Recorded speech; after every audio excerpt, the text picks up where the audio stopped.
Hello, I'm Jaymz Bee, and this is a visual podcast. Yes, I'm in your face. It's a visual thing.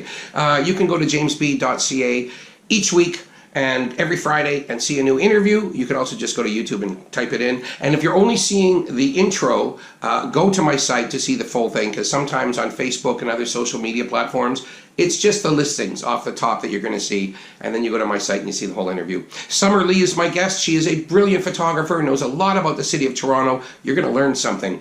And I want to thank some sponsors before we get into what's in the clubs. And before the interview, I want to thank Patreon and all you people who support me that way. $5, $10, $20 a month. Everything helps. I'm an independent artist. I have a freelance gig at Jazz FM that I love very much. I'm writing a musical. I finished the first one. I'm starting another one. I love throwing parties and doing things, so go to jaymzbee.ca. You'll see what I do. Maybe there's a way we can work together. Maybe you can tell me what you like. Maybe you can tell me who I should interview.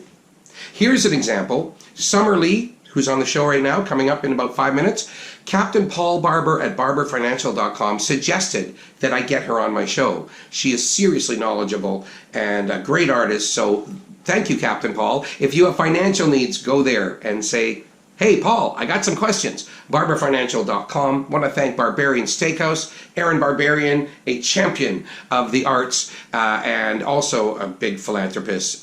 Big heart that guy has. 7 Elm Street, Barbarian Steakhouse. Eat some food, why don't you? And that's not their logo, I just wrote that. And of course, Patreon, Barber Financial, Aaron Barbarian, and some of the clubs that make this city so exciting. If you don't live in Toronto, come on by and visit. You should hit the Old Mill Toronto, and if you are in town tonight, Jay Danley is there. He's performing with Richard Whiteman on piano and Chris Banks on bass. Whiteman has a whole bunch of records out. He's been playing around town for decades. And Chris Banks, most of you would probably know him as the bass player for Alex Pangman. So Jay Danley, a fantastic guitar player, 7:30 to 10:30, no cover, $20 minimum, and plenty of parking. But I say take a taxi, take an Uber, or take the TTC. The Old Mill subway station is 1 minute away. And tomorrow night, Amanda Tosoff is performing, award-winning pianist, with Tom Sesniak on accordion. Love that guy. John Meyer on bass, Fabio Ragnelli on drums. It's going to be a great show. So tonight and tomorrow, 7:30 to 10:30, every Friday, Saturday at Old Mill, Toronto's Home Smith Bar. Hughes Room Live tonight, Folk Life is the band performing tonight, and I don't know a lot about them, but I do know that Jamie Stone is on the banjo, and he is fantastic. He does jazz, folk, blues, bluegrass. He can play anything on the banjo, so that should be really cool. And then a whole week they have something called Someday Junos. These are the up-and-coming singer-songwriters, original musicians. Some of it's pop, some of it's folk, some of it's jazz. It's all kinds of music. I would suggest that of all those days, because I don't recognize a lot of these, but I see Michaelin Hay is on the same bill as Jordana Tulski. So July 31st is, I'm putting my money on that one, because just seeing Jordana Tulski is worth leaving the house for. So, but 3 to 4 artists a night for an entire week. Thank you, Hughes Room, champion of the arts. Jazz Bistro, Colin Hunter is there. It's always a riot. Lots of tourists go in there, but also locals. And if you like the Vegas kind of thing, he does a lot of Sinatra, Tony Bennett, and Joe Seeley and his quartet backing him up. It's a good time, but be sure to get there for dinner. Jazz Bistro has wonderful food. Tuesday, July 30th, at Jazz Bistro, Bill Mays is in from the U.S. He is a virtuoso. He's super famous in the U.S. and Canada, and he's playing with a award-winning guitarist, the legendary Lauren Lofsky. So the two of them, piano and guitar, at Jazz Bistro, and that one will sell out. You better get tickets ahead for that, because when Bill Mays comes to town, it sells out, even if it is summer. Summer's a little slower usually, but this is going to be jammed. July 30th. And then there's one more thing here. Oh yes, Avery Cantello. Now I haven't seen her live, but I've checked her out on YouTube. Beautiful voice. Maybe she would be like Katie George's sorority sister. If you don't know who Katie George is, I talk about her a lot. She's incredible. Well, Avery is at Jazz Bistro, and she is someone that you really want to keep your eye on. It's happening this Wednesday. It's a kind of a student group from various schools. I think U of T is one of them, but she's fantastic and you'll love it. And then next weekend, Payadora Tango Ensemble. It is dreamy music. It should be used in movie soundtracks. If you love string sections, fancy piano work, it's just a wonderful group. And now, Tallulah, Havana Club Friday, and a show by Pernambaya featuring the guitarist Carlos Cardozo. He's a real charmer. I saw them 2 months ago. And this is great. You go into Lula Lounge at 6:30, maybe 7:30. The music is at 7:30. You want to be there by then. They play a 1-hour set in front of the curtains where you're having dinner. Then they clear the tables after dinner and they have a dance floor. Then they open the curtains and there's a huge band playing. So every Friday and Saturday, Cuban Friday, Salsa Saturday, lula.ca. And now, my guest this week, Summer Leigh.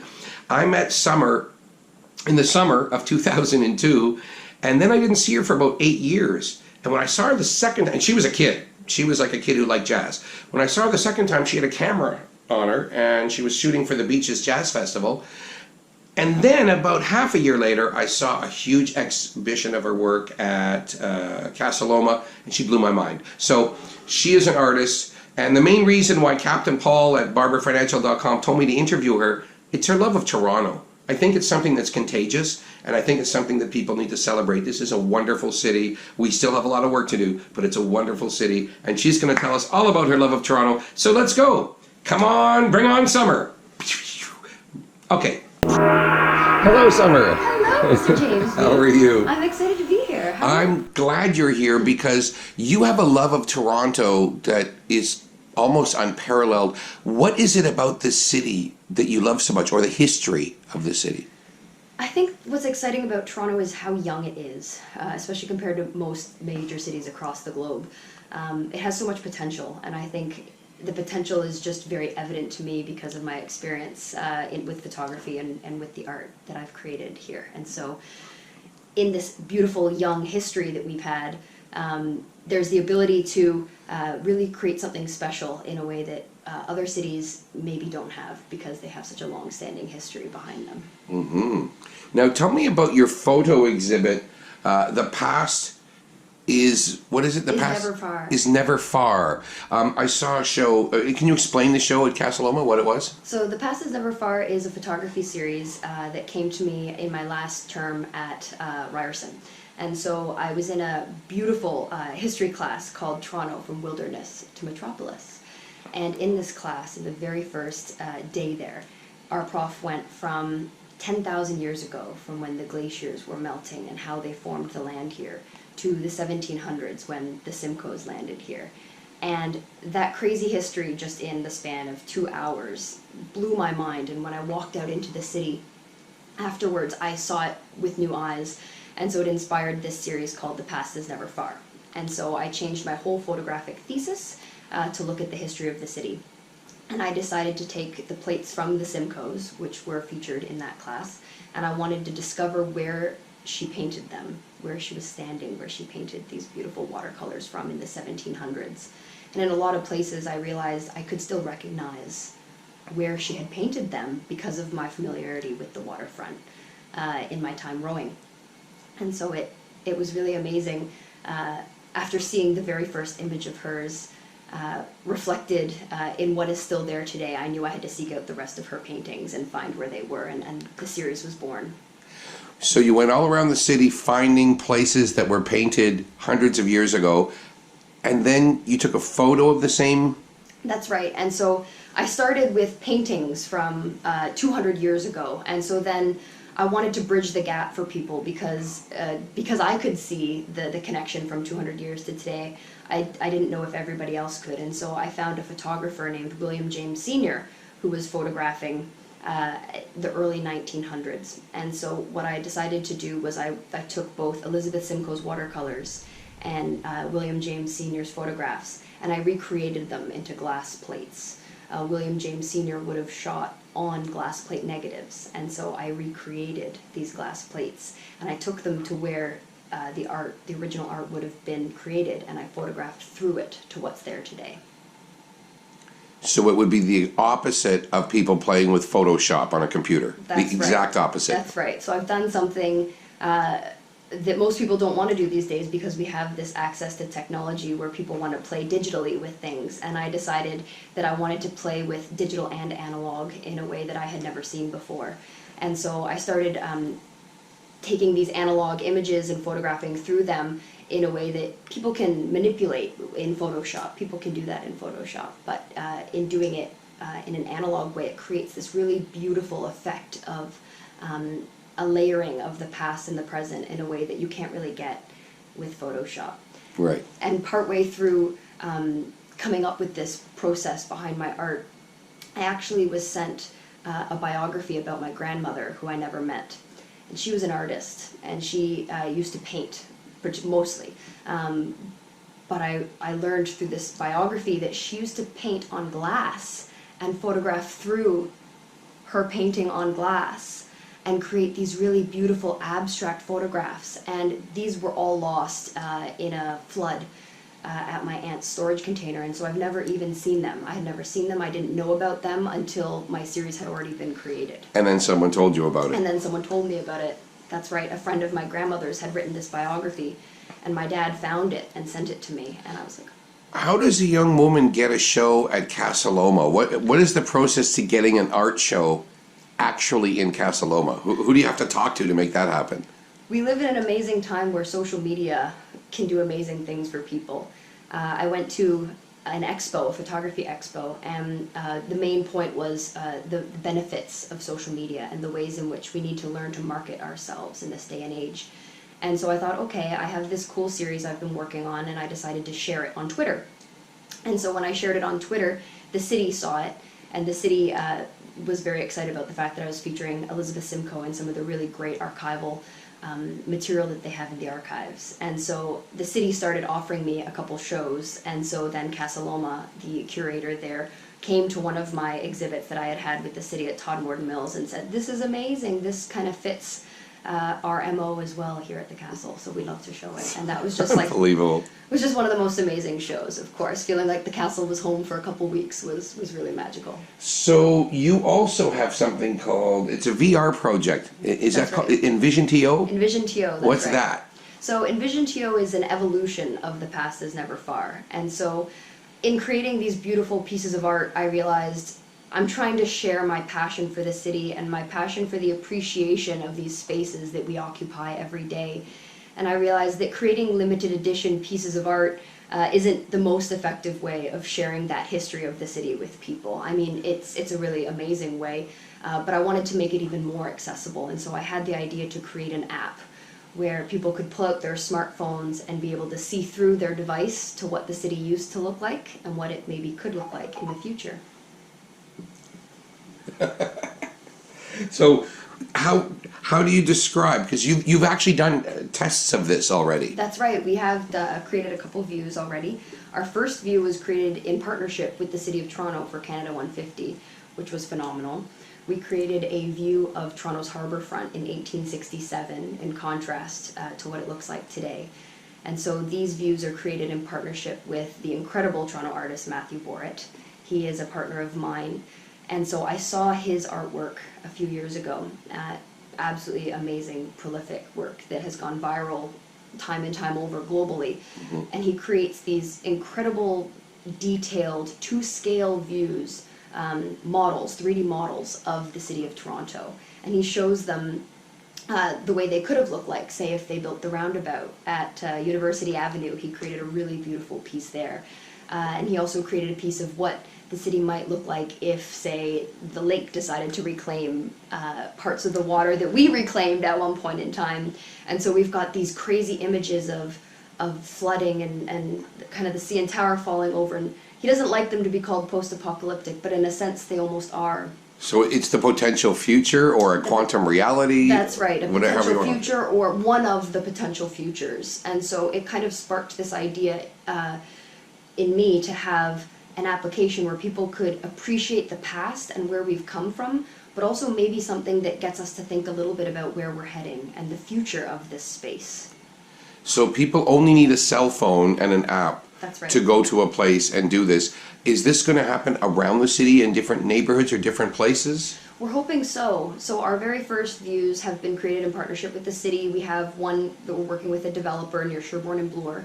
And so over time, we're still in talks right now with Heritage Toronto. We're trying to figure out how how these virtual views will be accessible to the public. And so we're hoping that they'll be accessible through heritage plaques throughout the city. And we're still in talks to make sure that that could happen. Wow. So you're like really, in a way, in the infant stages of this, but in a way you've already done it and proven what it's going to be. That's right. We've got really great proof of work and proof of concept. That we had the most successful independent project at Nuit Blanche for Canada 150. Yeah. They had this fantastic theme, many possible futures, which worked out very well for us and what we're doing. It's basically yours. Yeah, that's what you were doing. That's right. And so we produced this beautiful virtual view of what the Mackenzie House could look like in the future. And we were the most successful independent project at Nuit Blanche by leaps and bounds. And we doubled the usual attendance of the museum for that night. People were showing up asking for virtual reality, asking for the experience. They were excited about it. They were excited to be there. And people of all ages were excited. We had elderly people there who, like, sometimes I'm nervous with the technology, how they're going to feel. But actually some of the more elderly patrons were standing, really taking in the view, like really enjoying what we did with the history of the place. It's interesting because young kids might almost take it for granted by now because they see so many things through their phone, whereas somebody even just a little older would say, I can't believe where we've gone. That's right, that's right. And we're still at that phase where kids are excited about it still. Kids will see the virtual reality viewer from across a festival, and they'll pull their parents to it. But the second they're in it, and the parents are like, "Oh, I want to try that. What? Oh, that looks really cool. I want to be in there too. What are you seeing?" And Yeah. so we've hit this really cool point where people are still excited about it, and we're producing things that people have never seen before. If people want to know more, how do they find this project or you? Where do they go? So in the future, we're hoping to develop an app, but right now it's all free and accessible online at www.envision.to. Envision? Envision.to. Perfect. That's right. Tell me about now you love this city, but I know I've read some of your posts and stuff. You're also concerned on how fast we grow or how certain things are done. How do you feel these days about, the rent and where the city's going? Things are pretty staggering right now in the city, based on the fact that I do have this amazing piece of art where I've looked at the past 100 years in the city. The change that we've seen in the past 10 years is unlike any change that the city has seen in the last century.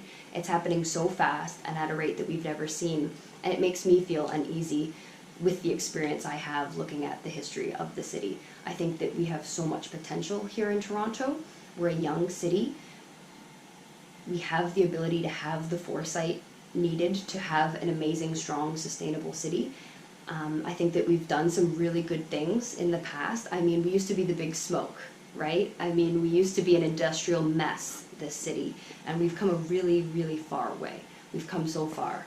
The Don Valley used to be a disaster, a bit of a wasteland, and in the 80s there was a really great push to clean it all up and revitalize it, and I think that we're still seeing a lot of that down in the with the waterfront development. I think there's a lot that's unknown around the waterfront development right now, and so the city's uneasy. The city's feeling unsure about what its future is going to be because the rise in homelessness has risen exponentially over the past couple of years. My own community, I'm in the Village, and the Village has faced a very tough 3 to 5 years with some of the issues with the Toronto Police that have happened in the past little bit. And so there's a lot of uncertainty in Toronto right now around what the future of the city is even going to look like. And I think that people would feel a lot better and a lot less stressed about growth and development and about these condos going up if they could really see what the vision was for the future. If we could have a shared unified vision for this city and people who were concerned had a better way to give input, then I think that people would be happy about where we're heading and feel... If people were aware of what the vision is instead of just seeing a tower right. here and there. Yeah. That's right. And I mean, the development proposals are just popping up like daisies, and people don't know. They're these kind of rough block orange, and the building never actually looks the way that development proposal originally says it's going to look. And so people want to know what their neighborhood is going to look like. People want to know what their community is going to feel like when these changes are done. And we want to help with that. I want to help with that because I think that, again, we have so much potential here. I think we have so much potential to do it properly. And some of the developments down at the waterfront, I've been seeing, it's very dense down there, but I'm starting to see some of the trees that they're putting up on the tops of some of the condos, and they're really starting to incorporate greenery into these high density spaces, which is so important to see. And so the fact that we're starting to see a little bit of that pop up around the city is exciting. Particularly in the East End, right, where they're That's right. actually creating new spaces, new public spaces. That's right. How do you feel about Sugar Beach? Oh, That's a great example, right? Absolutely. Sugar Beach is a great example. These are all great examples of of really good projects that could bring community together in community spaces, and we need more of these community spaces like this. The issue with places like Sugar Beach right now is that in 5 years they might be underwater. I mean, one of the beaches that they just built right now, I was just having a lovely barbecue at my friend's place, and we could see down in the beautiful new development beach that they built is already half underwater. People whose boats are down in at the marinas, they can't even get to their boats right now. Right. And so there's an issue right now in the city, especially down at the waterfront, with forward thinking and a lack thereof. Let's go to the environment for a minute. So you're working on a documentary about the environment. That's right. What's that about? That's right. So I'm working on a documentary about a specific movement called Fridays for Future. And so Fridays for Future started by Greta Thunberg. Sorry, can I re-say that? Yeah. Fridays for Future was started by Greta Thunberg in Sweden. And so she was 11 years old, I believe, when she started this. She's now 16. And so she decided that why would she continue going to school and waste her time if there isn't really a future for us children to head to? The UN has released a report that says we have pretty much 10 years to figure out how we're going to change our systems, our global systems, to ensure that we can sustain life on this planet. And young people are looking at that stat and panicking, and rightly so. And they're doing something about it. And so this young girl, Greta, she has Asperger's. And so in a lot of ways, she's kind of, even at a young age, very no-nonsense in a way that kind of has to be done, in a way that a lot of children are really rising to the occasion globally. So she started striking every Friday for climate, and she started this movement. People started seeing her, and across Europe, millions and millions of children started skipping school every Friday to raise attention to the fact that we need to do something about climate. And so now there's a really great movement that has started here in Canada. It needs to really pick up, but we've got a couple really great dedicated students. And so it's fun being in the interviewee chair this week, because I just interviewed Ali Rougeau, who is the organizer here of Fridays for Future Toronto. And she is absolutely brilliant. She is a young activist. She grew up in Paris. And so being critical of government is kind of, built right into her blood. And so her parents are supportive, which is important when you're an activist, especially a young activist. And she's been able to make huge strides with the movement here. They had a gigantic protest in May where they marched down Bay Street and stopped traffic for hours. It was quite phenomenal to see. There were people of all ages there. There were young children with signs shouting out to people, "Why aren't you out here too?" And just the aha moments that were on people's faces was really something to see. Mm-hmm. And so when I saw that, I was like, we need to share this.